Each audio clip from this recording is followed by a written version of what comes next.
જો આ રાત્રે વરસાદ ને પવન જો આપણે નાખી દીધી છે દાંતી ઊંધી.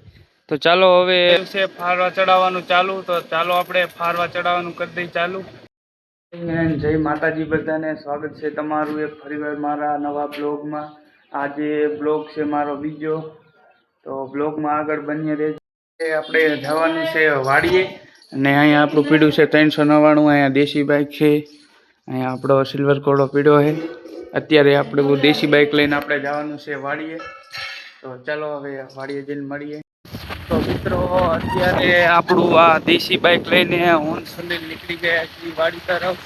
અને જો રાત્રે વરસાદ આવ્યો તો બહુ જ, એટલે આ બધું ખાડા બાડા બધું ભરાઈ ગયું છે. અને આપણે હવે વાડીએ જઈને મળીએ. તો ફાઇનલી મિત્રો, આપણે આવી ગયા છીએ વાડીએ. જો અહીંયા સુનિલ આપણા બે કૂતરાને નાખે છે એનું ખાવાનું, અને અહીંયા હાલે છે પવન ચક્રી. અને આપણે વરસાદના કારણે આપણે શું વાડીએ નુકસાન થયું છે એ તમને જરાક બતાવું. જો આ રાત્રે વરસાદ ને પવન ને એવું બધું આવ્યું હતું, એટલે આપણે આ થોડીક જાહેર આડી પડી જઈ છે. જો બાકી તો આવું છે, વરસાદના કારણે જાહેર ઊંધી પડી જાય છે. એટલે આવું તો થયા રાખે વરસાદ આવે એટલે. ને અત્યારે હવે આપણે આ આપણી દાંતી પડી છે એમાં આપણે ફારવા બદલાવાના છે. બાપુ ફારવા લેવા ગયા છે, તો આપણે એ ફારવા ખોલીને રાખી. તો ચાલો હવે એ આપણે ફારવા ખોલવા જઈએ. આપણે અત્યારે આવી ગયા છીએ દાંતી, જો આપણે નાખી દીધી છે દાંતી ઊંધી. તો ચાલો હવે ફારવા ખોલવાનું ચાલુ કરી દઈએ. બોલ તો ખુલેવા નહીં, નક્કી લગ તો આપણે બધા બોલ તોડવા જ જશે. તો ચાલો હવે ખોલવાનું ચાલુ કરી. તો દાંતીના ફારવા ખોલવાનું ચાલુ જ કીધું હતું, ત્યાં મેઘરાજાએ એમના દર્શન દીધા થોડા થોડા. અને આ અહીંયા માવો બનાવે છે. તો ચાલો હવે એની આગળ આમ લટુડા પટુડા કરીને માવો એક ફેરવારી, પછી આપણે વરસાદ રહી જાય એટલે જઈએ આપણે ફારવા ખોલવા. ફાઇનલી મિત્રો, રહી ગયો વરસાદ ને પાછા આપણે આવી ગયા. તો ચાલો હવે આપણે ખોલવાનું ચાલુ કરી દઈએ.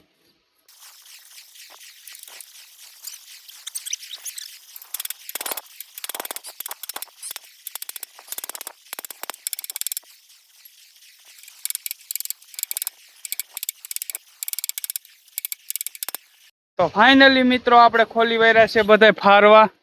જો અડધા ખુલ્યા ને અડધા હથોડી હીન સીણી હીન કાપીને આપણે કાઢ્યા છે. હવે બાપુ નવા ફારવા લાવે એટલે ચડાવવાના જ રે. ને ગરમીની મારી હાલત હાવ કેવી થઈ ગઈ તમે જોઈ તો શકો છો. ગરમીનો હાવ લસ પસી ગયો. તો હાલો હવે થોડી વાર આરામ કરી લઈ, પછી મળી, પછી બાપુ ફારવા લાવે તો પછી ચડાવવાનું કામ કરી. ચાલો. તો મિત્રો, આપણે દાંતીના ફારવા ખોલીને આપણે આવ્યા છીએ તળાવમાં. તળાવમાં આપણે જોવા આવ્યા છીએ કે તળાવમાં કેટલું પાણી ભરાણું છે.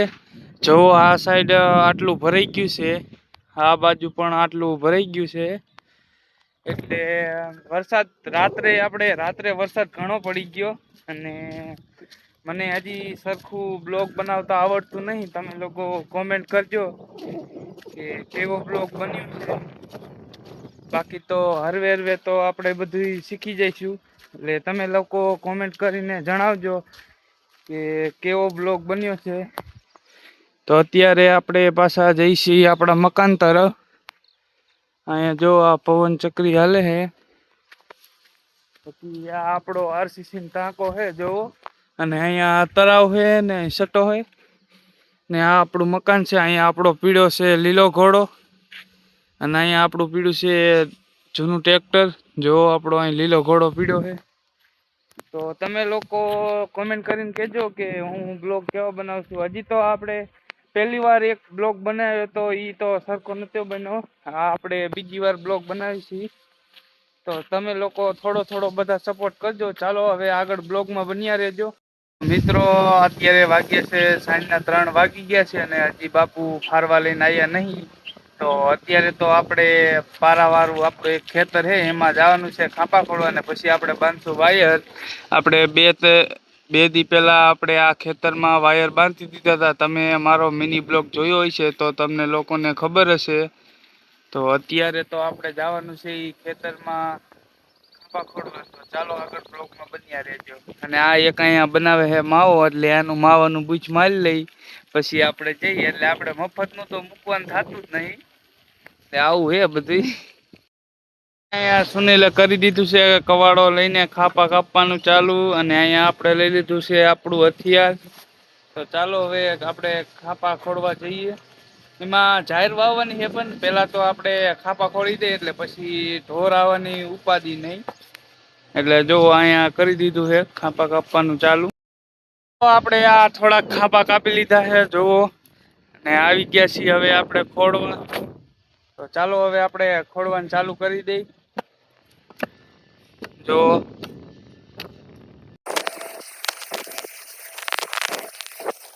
તો મિત્રો અત્યારે આપણે ખાપા તો ખોડી ગયા છે. જો એક આ રીવી આપણું ખેતર છે, એક આ રીવી જો આ સામે લીમડો દેખાય ઈ આલ્પા.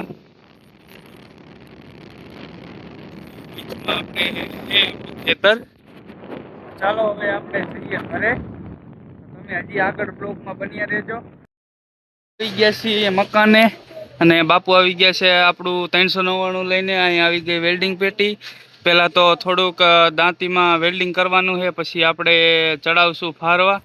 તો ચાલો કામ ચાલુ કરી દઈ. આગળ તમે બ્લોકમાં બન્યા રહેજો. આ તો એક જણ મૈદો અહીંયા સુઈ ગયો છે, બહુ કામનો આલસી છે. તમે જોવો નકરો ફોન જ જોવે છે. તો ચાલો દાંતી અહીં લઈ લઈ, પછી આપણે ફારવા ફિટ કરવાનું ચાલુ કરી દઈ. તમે લોકો આગળ બ્લોકમાં બન્યા રહેજો. તો આપણે અહીંયાથી દાંતી લઈ લીધી છે લોડરમાં અહીં લઈ લીધી છે. જો આવી ગયા છે નવા ફારવા. ચાલો હવે નવા ફારવા ચડાવવાનું ચાલુ કરી. અહીંયા હાલે છે થોડુંક વેલ્ડિંગ કામ. આપણે અત્યારે કરી વાળ્યું છે ફારવા ચડાવવાનું ચાલુ. તો ચાલો આપણે ફારવા ચડાવવાનું કરી દઈ ચાલુ.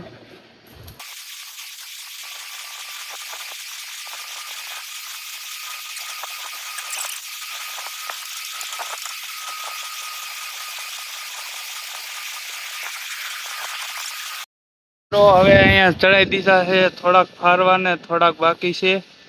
તો એ હવે ચડાવશે ને આપણે જવાનું છે ગામમાં. તો આ બ્લોગને હવે અહીંયા જ એન્ડ કરું. તમને લોકોને મારો બ્લોગ સારો લાગ્યો હોય તો બ્લોગને લાઈક કરતા જજો, અને કોમેન્ટ કરીને કહેજો કે આ બ્લોગ કેવો બન્યો છે. અને મારી યુટ્યુબ ચેનલને સબસ્ક્રાઈબ કરી દેજો. સંદીપ ભીંજવાડિયા તઈને એકડાને સબસ્ક્રાઈબ કરતા જજો. અને આપણે આગળ આવા બ્લોગ બનાવવા જોઈએ કે નહીં જરાક કોમેન્ટ કરીને જણાવજો. જય માતાજી.